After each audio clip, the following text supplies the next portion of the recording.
the president of the Commission on the Status of Women for San Mateo County.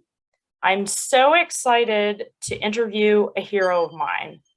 I used to work for a Wall Street firm for many years, and Sallie Krawcheck was one of the few women someone like me had to look up to. And then when she became a startup founder, she again became a role model to many more women when she went public with her concerns about the gender retirement gap and how investment products and services have been ignoring women's unique financial needs, even today in the 21st century. Sallie Krawcheck is the CEO and co-founder of Ellevest, a tech-first financial company built by women for women. Ellevest is also one of the fastest growing digital investment platforms and on CNBC's top 50 disruptors list, on LinkedIn's 50 most sought after startups, and one of Entrepreneur Magazine's top 100 brilliant ideas. Sallie is also the best-selling author of Own It, The Power of Women at Work. Thank you much, Sallie, for being with us today. I'm happy to be here, and you can see my cat made a surprise appearance as well. I suspect you'll see her in a minute again. No worries. Well, let me start out with an ending first. And I'm going to quote from a 2011 CNBC headline. It said, "Krawcheck, the most powerful woman on Wall Street, stepped down Tuesday night from her position running Bank of America's 2 wealth management units. She has no immediate plans for the future," said a person familiar with the matter. Now, you've been very open about being pushed out of your job at B of A, which was very public. Can you tell us that story and how it changed how you see women and society and failing? Yeah. So isn't that interesting that it said step down? It should have said pushed out. And she doesn't have any plans because she's so shocked that she can't believe it happened. That, what I learned is, which, we all know, is life really just isn't fair. I was brought in by Ken Lewis during the financial crisis to turn around Merrill Lynch, which Bank of America had bought at the sort of climax of the financial crisis. And, the attrition rate amongst the financial advisors was upwards of 50%. The business was just hemorrhaging, and asked me to come in and turn it around. Over the next 2 years, we did. I brought in a terrific team, and we got the attrition rate down to the mid 5%, sort of 5%-ish, which you can't go any lower because they always used to laugh because they count financial advisor death in it. And so, I said, I can do a lot of things. I can't keep a financial advisor alive. But we were gaining share, we were beating plan, we were growing. And 2 years after I got there, the new CEO brought me into his office and said, we're going to do a reorg. Essentially, thanks for the turnaround, you're out. And I'm going to have this gentleman here who is, I think at the time, early 60s, late 50s, never run a wealth management business in his life. And this was the largest wealth management business in the world. We're going to bring him in and give him the job. And the implication being he can do better than you can do. And it was just a shocker for me because I knew we weren't best friends, but I did firmly believe that keep your head down, turn the business around, deliver the results. You don't have to be on sort of the inner team. And I wasn't, and I knew it. But I just underestimated the impact of not having mentors and sponsors of the company. I was too on my own, hadn't been there long enough to form them. And, just a feeling of, gosh, that, even when you get to sort of the top, you think it's about the numbers, and it's not always about the numbers. And I was told that I was, I didn't fit the culture overall. And so that's, something that's used often to drive out people who are different from the majority, who are underrepresented, that you're not a culture fit overall. So it was pretty devastating. But it did get me to Ellevest. And I will tell you that even on that day when I was so upset and so miserable, I did say to myself, this is the best day of my life. I just don't know it yet. And indeed, of course, it is. It was. Right.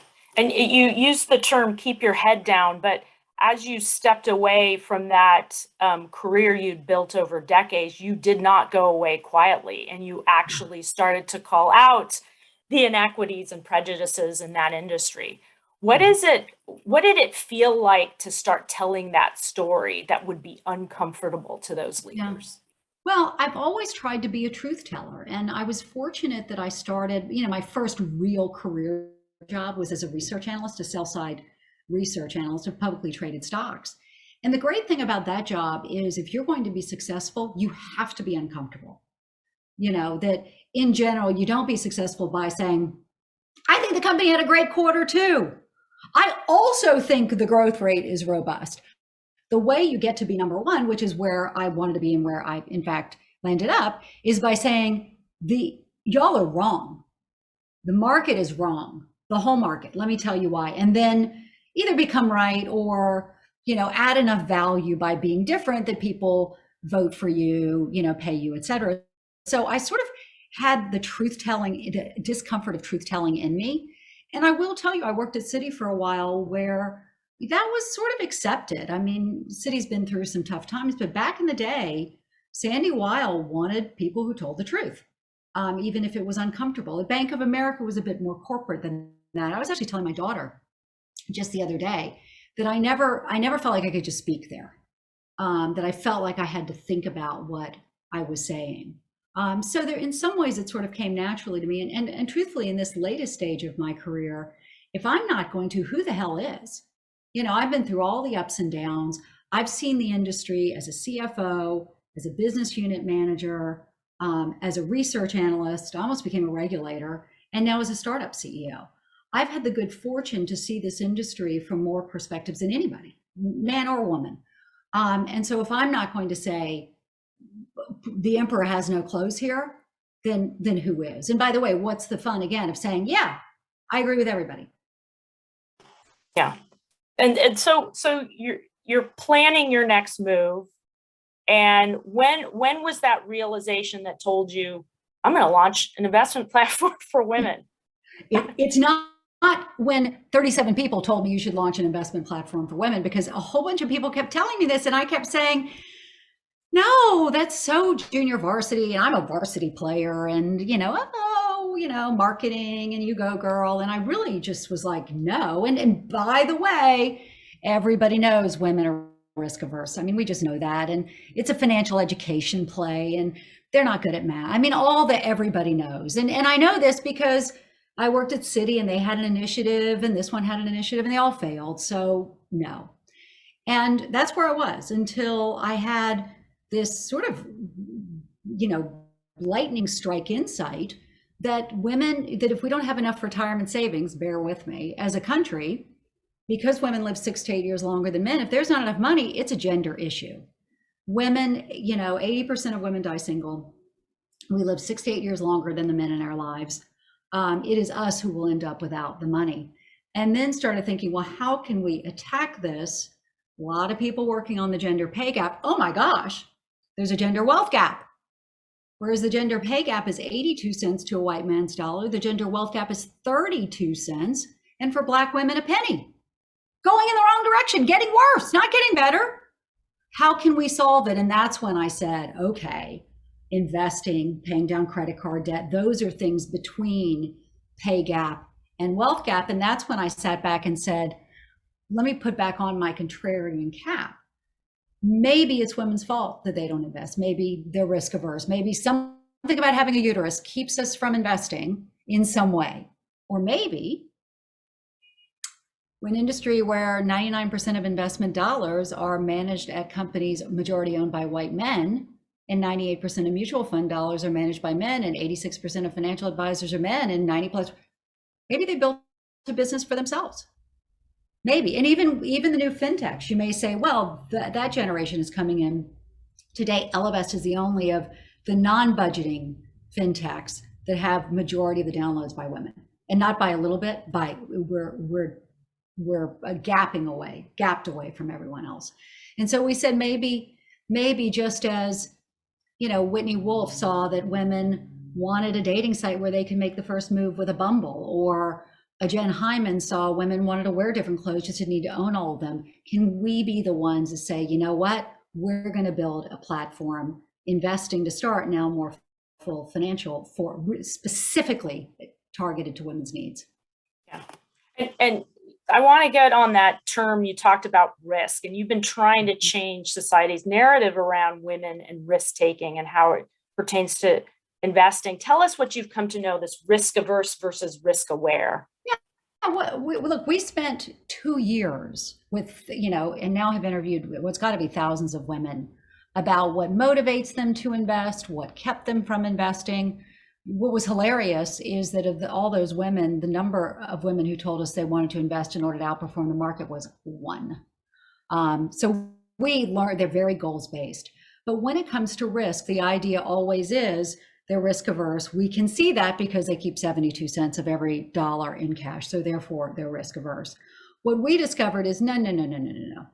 They want to understand the risk. The difference between men and women here is women want to understand the risk in words, not standard deviation, if I could, before they take it. Just like women won't invest through jargon.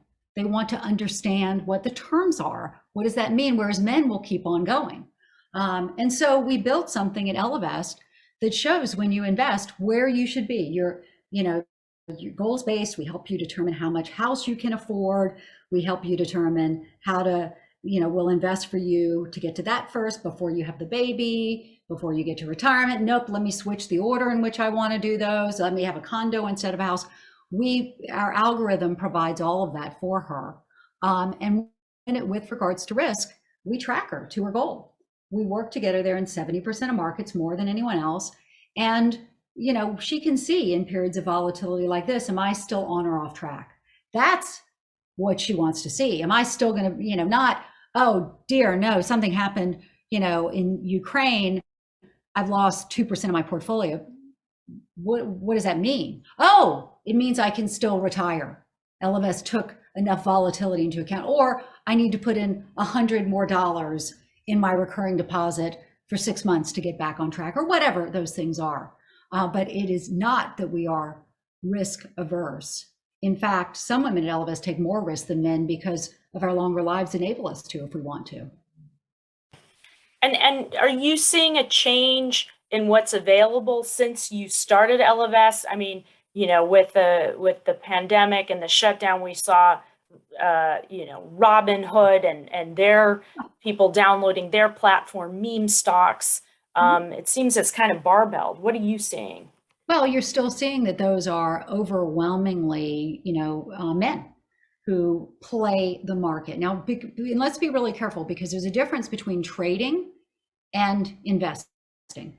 Okay, trading is what Robinhood, from what I know, is doing. Crypto these days, a lot of people are trading it. Meme stocks, that's absolutely trading. Investing is putting your money to work for you over the long term, the medium term, in order to achieve goals. So what we're seeing, certainly we saw all that happen. That's very end of bull market, traditional, steam getting blown off.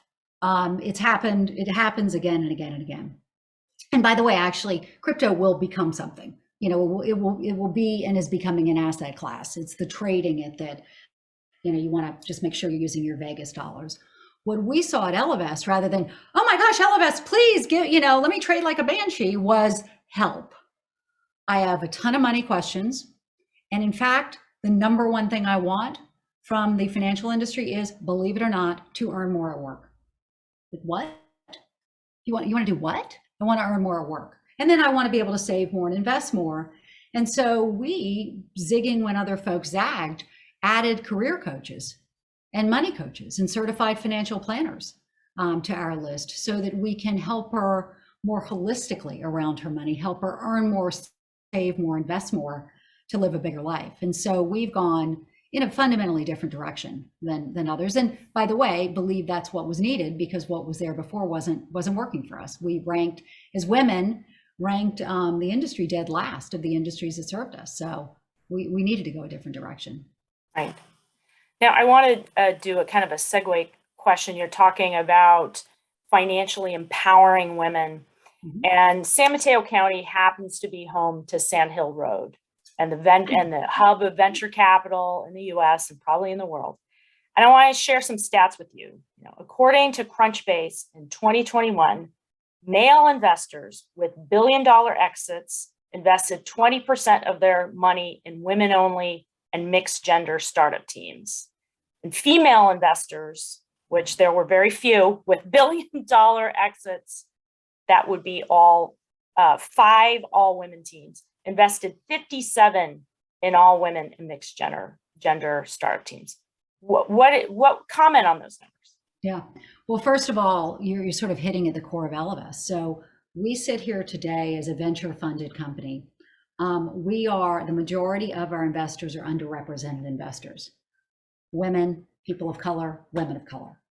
Our company today is 75% women, 50% people of color, 20% plus LGBTQIA identifying, helping women invest from first dollar through to multiple millions of dollars, so college to crypt, often for impact, often in other women. And so this powerful impact, if we, can then grow and make returns for these women, we will have this virtuous circle, as the men have been doing for so long. We as women were often signaled to in corporate America, don't promote other women. There's research that shows we got hurt by it. I hear still, as we've gone about our raise, from women who work in venture capital firms where they're the only woman, where I've had 2 flat out say to me, I'm not ever going to invest in a woman because that will cause me to stand out. And I have worked so hard to get here that I don't want, I want to do it the way it's done. I want to invest in the next Mark Zuckerberg. I don't want to fight this fight anymore. And so us, Ellevest being sort of the center of this women supporting women with, I think, the, largest community of its type is really an important part of what we're doing. And you just touched on, how Silicon Valley is notorious for being unwelcoming to women fundraisers and thetheir companies. Some call it actually the most difficult in the world. And as you called out, women of color. How was the journey for you in fundraising to launch Ellevest? Absolutely awful. The seed round was fine because I had people I'd worked with who worked with me, who knew us, and we'll get the first X million dollars and we'll start things off. But people like, really, it's hard for you given how Ellevest is doing and given who you are. And you say, yeah, I could get every meeting. I can get a meeting. When sitting in those meetings, nobody was like, oh, thank goodness. What we were dying at Silicon Valley to invest in? A 50-something-year-old woman who used to be CFO of Citigroup. That is exactly the profile. That or like a Stanford engineering graduate. Those 2 things, right? Nobody is like, whoop, whoop, you. And the internalized, I don't want to say biases because it's such a loaded word, but the internalized perspective, where I always know it's not going to happen, is when one of the gentlemen turns to me and says, but what if a competitor gets in?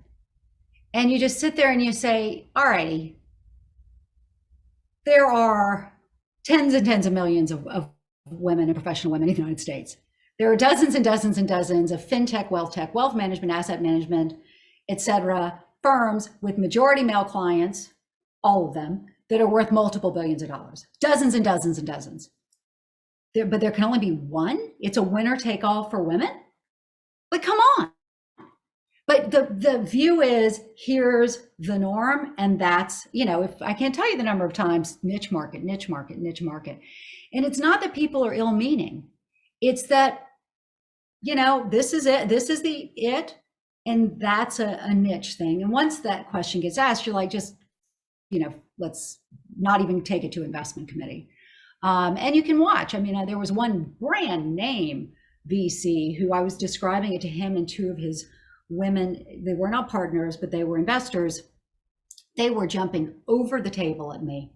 Like, this is so, look at this page and look at how you do this. to. And he's just like, I just don't get it. And I'm like, look at the two women there. I don't get it. I don't get it. It's a competitive market. I'm like, it's not. It's not. It's hard because it's a blue ocean strategy, but no one's competing with us. We're competing with inertia. Yeah, I don't get it. I don't get it. And so it's just been no fun. The way we have done it is that we have really pivoted, not from going to, institutional investors and then try to convince them of our view of the world, and instead go to people with our view of the world and convince them to invest in us. Right. And you were talking kind of about, I want to segue into leadership. We have women on this session from all sectors, public, nonprofit, also private sector. How have you seen women's leadership change since you started your working career, or has it not changed at all? Not enough. Not enough. We love to take a successful woman down. And I really thought in the girl boss era that it was going to be different. But you pull up whatever website in the morning and you see expose of a woman CEO who, shocking, an anonymous individual who no longer works at the company says is a bitch. And you're just like, that's just not fair, to go after, people to speak anonymously. It's just not fair. And does that mean these women are perfect? No, it does not. Does that mean some are racist? Absolutely. Did some of them deserve to leave? For sure. But it's just a sport in this country to take young women, to put them up on a pedestal and take them down. And yes, it happens to some men, but I think if you look at the proportion, it's disproportionately to women. And that's because as a society, we are uncomfortable with powerful women. We just are. They make us uncomfortable. And so we have to find those imperfections in them and show them their place. Mm-hmm. And you raised earlier about women supporting women, and that's been very controversial. The presumption that women are actively obstructing other women's success. And then I want to quote, the great Madeleine Albright, who passed, there's a special place in hell for women who don't help other women. And she got a lot of grief for that. What are your thoughts on that? Look, working in large corporate America, you knew there was maybe going to be 2 seats for women at the table, maybe another seat for a person of color, woman of color, but it wasn't going to be 5 and it wasn't going to be 10. And so you understood who you were competing with. And you saw women get hit for promoting other women, just as, there must have, girls in it together, right? You never saw a man get hit for promoting another man. And so we were really socialized. And by the way, all the books that came out telling us how to get ahead, none of them said, band together with your women's group and go to the CEO and demand flexibility and demand a 16-week parental leave and make the guys take it too. So there's no money. None of them said that. All of them are like, be bold, but not to, do this, but not that. And so we were taught it was an individual game. We were taught it was an individual sport. The men have always played it as a team sport. And so how do we now shift it to a team sport? And by the way, the first reaction always is, but I don't want to lower the bar. Diversity raises the bar. Diversity raises the bar. And, so I think it's better on the West Coast. And I think in part because sharing deals with each other, right? For us as startup women CEOs, we then fall in, it's good for another one to be successful because of the pattern recognition. So there's a little bit, I'd say the West Coast is ahead of the East Coast when it comes to this, but none of us are far enough ahead. And by the way, if one day we all woke up and said, holy son of a gun, we women direct 85% of consumer spending. We're 50+% of the workforce. We're $7 to $8 trillion investable assets.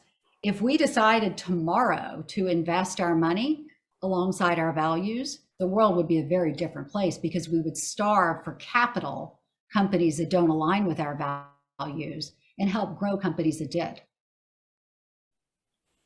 I want to talk about your transition from corporate America to the world of entrepreneurship, and what did you see were your greatest strengths that you brought to the table as a startup founder, and what did you have to learn? So I think I'm the only one who's done this. I think I am, right? That's gone from like the big corporate. It's not easy to do. It's so bad. Like people are like, Sallie, do you love being a startup CEO? I'm like, no, I actually hate it. I hate it. I hate it. And the only reason I do it is because what we're doing is so important that I have to do it. That given my privilege and given what I learned and given my ability to raise capital, if I saw this gender wealth issue and I did nothing about it, I went to the beach, I mean, I should be, like, no, that's not going to happen. I actually didn't find the transition to be as difficult. There was stuff I didn't know, like, what does a designer do, right? I mean, I just didn't know it. It wasn't something in corporate America that, design thinking was not something we had. Who was the right first CTO? Again, I had a co-founder, not something I knew. But in terms of what I spent a lot of time, trying to get to is what really matters to me. And it's having an impact. And I actually would put forth that you can have a greater impact running Ellevest than you can running Merrill Lynch. That Merrill Lynch was an established company and a very profitable company, and it's a machine. Ellevest is about affecting change. And while at Merrill, you've got a big PR horn and you got a lot of folks, we all know that today, if you've got a great idea, you can form a community, social media, you can get that idea out there in a way that, big companies, it ends up getting massaged and shifted, and let's not offend everybody. And so I probably coming as a research analyst where one had to be a self-starter, one had to put out ideas that sort of stuck, that people could hold on to. Those parts came very naturally to me. And the rest of it, the pageantry of corporate America, the only thing I miss is they used to bring me cookies in my office. I mean, that was like my favorite part. They were chocolate cookies with like the powdered sugar on them. They were really delicious. But that's not much loss that we need you doing what you're doing. They were good cookies. They were really good cookies. Glad we're not getting you cookies. Gonna be clear, the cookies were good. But I remember sitting, in our one room when we started, there were 5 of us, and we were in one small room with mice that would come out overnight. And I remember thinking, does this bother me? It's like, doesn't bother me at all. Doesn't bother me at all.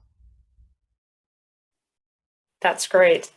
I want to pause to say that, please start submitting your questions for Sallie, and Tanya will field them after we've gone through a few more questions for Sallie. I want to talk about the future. We have also a number of women in government in the room working at the federal level, some running local governments. What policies would you like to see implemented to improve women's economic empowerment? Well, what I've always said is paid parental leave, and that we miscast it as an expense rather than as an investment. And it's an investment that very quickly pays for itself. And I say parental, not maternity leave, parental leave. What is so discouraging is that it took a pandemic for us to get real energy behind it. And as Jessica Calarco, the sociologist, said, which I think is just a brilliant statement, what we learned in the pandemic is other countries have social safety nets and the US has women. And it took a pandemic to get it into Build Back Better, and now it's gone.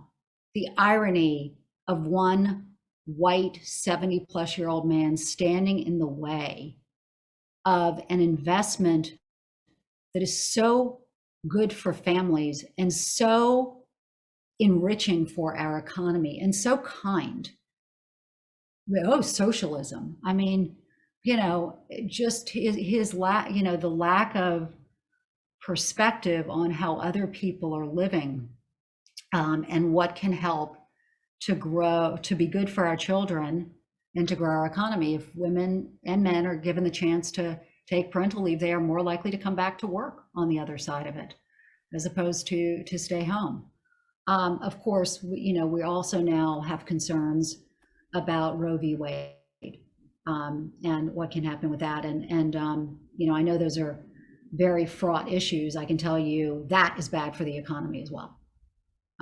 If that tumbles down, and particularly for those who don't have much money, particularly bad for them as well. So it's discouraging. You just sort of feel like everything should be maybe 2 steps forward, 1 step back, and then you sit here and say, we're about to go 10 steps back.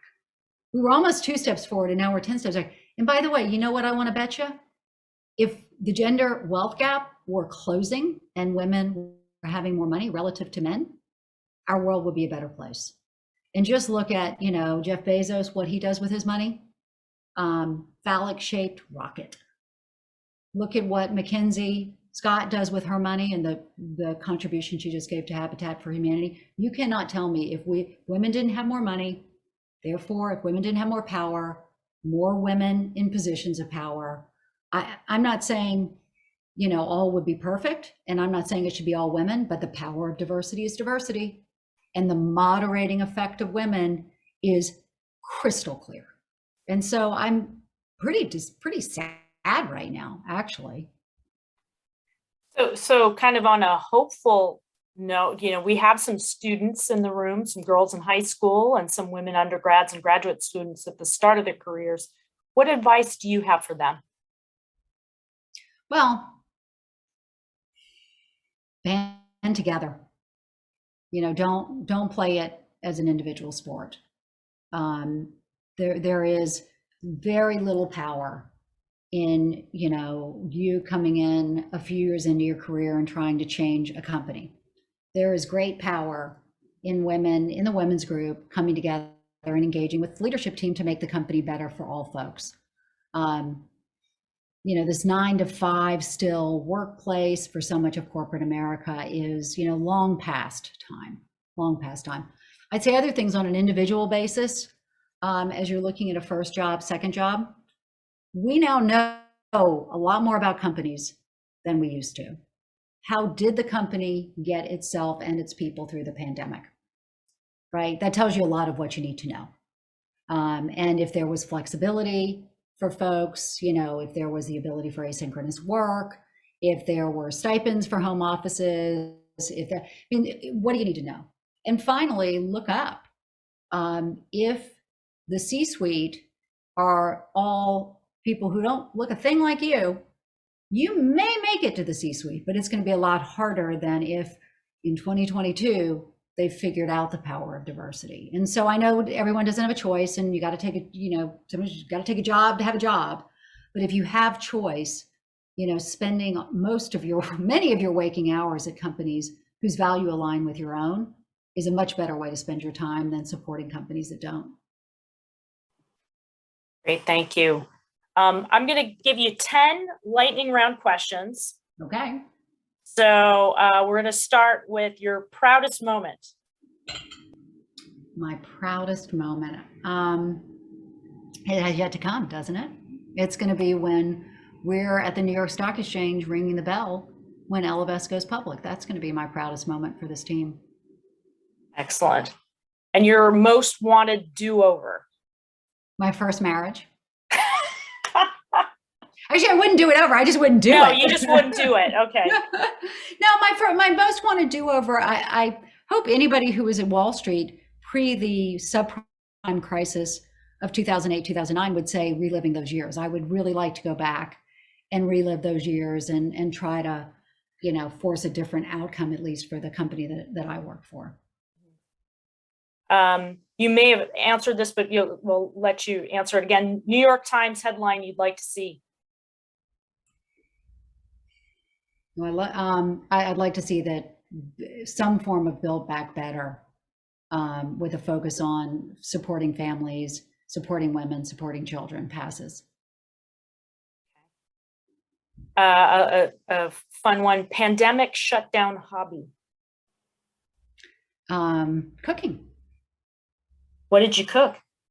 Everything. My daughter moved back in, her boyfriend moved in, and during the whole time we were in the lockdown, which in New York was for quite a while, we never cooked the same dinner twice. Wow. And we don't eat red meat, so there was that wrinkle. That was exciting kind of change. Yeah, it was fun. I mean, it was terrible, and it had its silver linings too. The names of your cats or your cat. Yes. Meekum. Oh, wow. That's a cute one. Yeah, she's a furry one. And then her sister is Nukem, which are the names that my grandfather gave to his cats in the 19-teens when he was a teenager. Oh, wow. Yeah. Meekum and Nukem. That's it. Charitable initiative you're most passionate about. Education for girls. Okay. Most cherished childhood memory. How old is a child? Well, how about elementary school? Elementary school. Overhearing my grandmother tell a friend of hers that I was her favorite grandchild.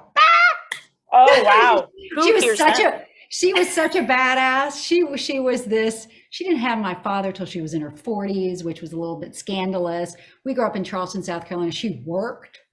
So she was a total badass. And I overheard it, and it just that must have changed your outlook on you're gonna go places. It really did. It really lifted me. It really did. Music that brings you joy. James Taylor, because I'm from the South. James Taylor, nice. I've been listening to him recently. No. Favorite comfort food? Sushi. Sushi. I know it's a weird. Well, maybe it's grits. Grits and sushi. Grits and sushi. That might be a good roll. And then one thing you'd like the audience to take away from your time today. If you don't control your own money, you don't control your own life. Money is power. We have received messages since childhood that we as women are not good with money, that our money issues are our fault, that we are spending too much, we're buying too many lattes, we're having too many facials, we're buying too many shoes. These are patriarchal messages that are harmful to us and to our families. And that in this day and age that it's still considered sort of cute for women to be bad with money, is poisonous. It's actually poisonous. And so I hope we can take money to the place that the Williams sisters, Venus is an investor, and Ellevest took sports, which is being fit and in good shape is part of a well-rounded life. Being good with money is part of a well-rounded life for women. By the way, if you outsource it to him, he's amazing. But when it comes back to you, 74% of women have a negative surprise. And so if you're doing that, which we've been socialized to do, the thing I want you to take away is to get back in there. I'd also like to change my New York Times headline. Yes, go ahead. I have it that UNC Tar Heels win the national championship in a surprise overtime. Put that one down. You can have that one first. Okay, thanks. Both of those. There'd be two things that happen. Okay, good. On the same headline, yeah. Okay, so we have some questions from the audience. I'm going to start with one that kind of you touched a little on. Are women more or less likely to hire wealth advisors? Do men in their lives, their father, husband, act as poor substitutes? Yeah, well, they often act as substitutes. So the industry today, financial advisors have almost perfect product market fit with men. Men, when I was running Merrill Lynch, trusted their financial advisor more than their doctor. In the year after their husband's death, women leave that joint financial advisor at a rate of 70 to 90%. For women who are below the age of 40, 2/3, three quarters do not have a financial advisor. And of those that do, 2/3 do not believe that he understands her. And so there's almost no product market fit between the two. And so they will use boyfriends, dads, etc. as substitutes. But remember that 74%, of us have a negative surprise when the money comes back to them. What I think is happening is that while society tells us as women we're no good with money, society tells men you better be good with money, and you better fake it until you make it, or just fake it and fake it. And so oftentimes these sources of not, truth or whatever are not in a position to be giving advice, don't have, at Ellevest, we have Dr. Sylvia Kwan, who's our chief investment officer. She's got PhDs, advanced degrees, CFA, computer science, engineering economic system, applied math, Stanford and Brown. By the way, she will, through the algorithm that she and her team built, she will manage your money $1 a month. You can have access to Dr. Sylvia Kwan as opposed to your boyfriend, or your girlfriend. So, I am firmly of the belief in having your money professionally managed as opposed to, by a buddy. And the way we manage money, has tended with a passive approach rather than actively trading stocks, tends to outperform the active traders who generally overtrade and make a bunch of mistakes. Yeah. I want to note that Sylvia will be speaking, has a session this afternoon, so you should log in there. And it's funny you talked about how men feel they need to know this stuff. I remember venture capitalists saying to me, please don't tell anyone I don't know what an ETF is or an exchange traded fund. I thought, well, why? I don't know anything about Series A, B, C. I don't know what that means. I know what an ETF. Why would you need to know that? So I know. Well, that's where society does. There are tough things about being any of the genders, but society does tend to allow us as women to know less, and does tend to penalize men for not being certain and risk taking and knowledgeable. I'd rather, I think it can be tougher on them in many occasions. Yeah. We have another question. How do women in different age groups invest differently? Yeah. Do baby boomer women tend to defer investment decisions to husbands, et cetera, et cetera? You'd actually think that the moms have got the money with the husband, and the gals who are new to the workforce or managing themselves. That's actually not what the research shows. It shows that today more boomer women control over their own money than younger women. I think what happened is they've already been hit. That, remember, 50% of marriages end in divorce, and 80% of women die single because we live longer than the men in our lives. And so I think part of why that number doesn't look the way we think it would is the worst day of her life has already happened to some of these women. I mean, and think about it. I've seen it now with some of my friends. The worst day of your life, he's leaving you for that young gal or young guy, or he dropped dead of a heart attack, and you go to, where's the money? No, where's the rest of it? What do you mean? I've seen this so many times. Look, what I would tell everyone on the call is, I have no problem with a joint expense account. I have no problem with joint investments. Please keep your retirement account separate. It's called an individual retirement account for a reason. And don't outsource this. If you have a joint investing account, please get in there. And I know you're busy. I know you've got too much to do. I know. But when you get to retirement, if you don't have enough, they don't have retirement loans like student loans.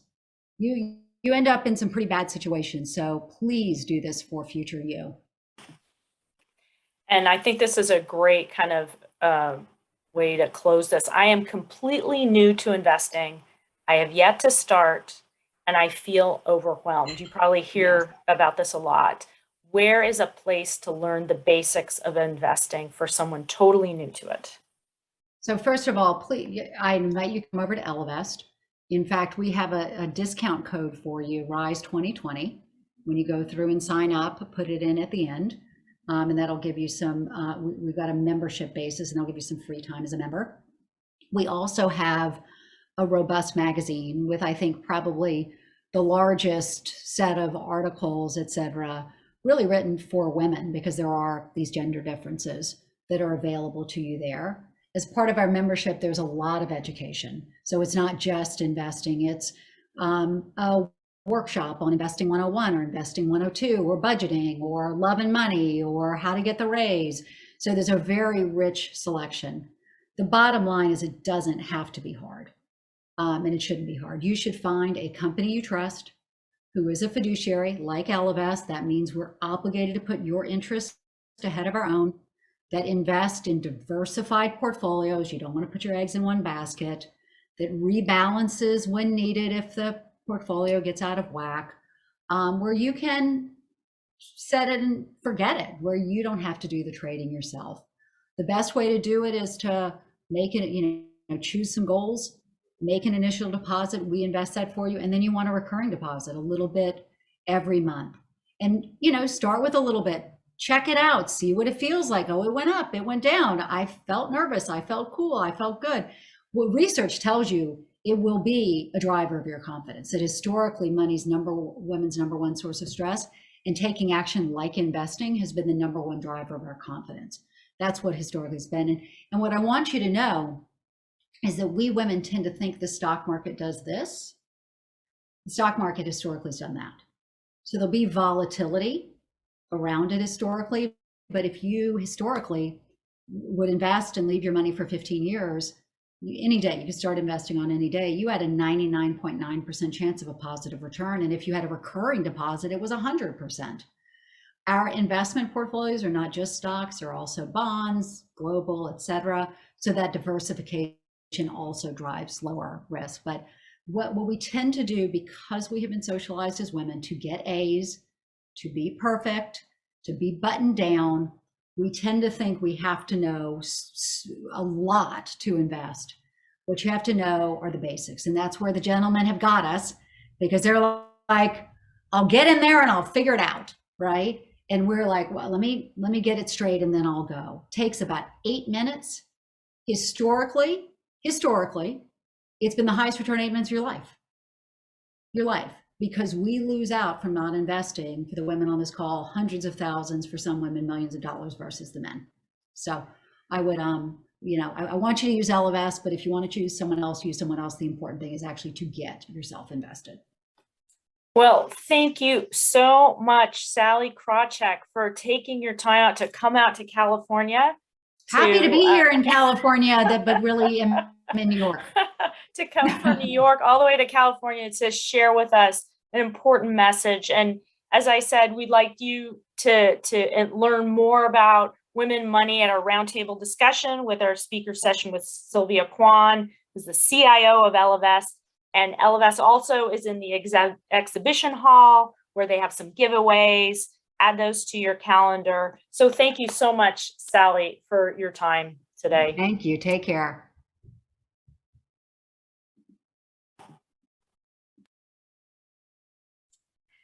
Thank you, Maya. I'm going to be showing a quick slide for the rest of the attendees about today.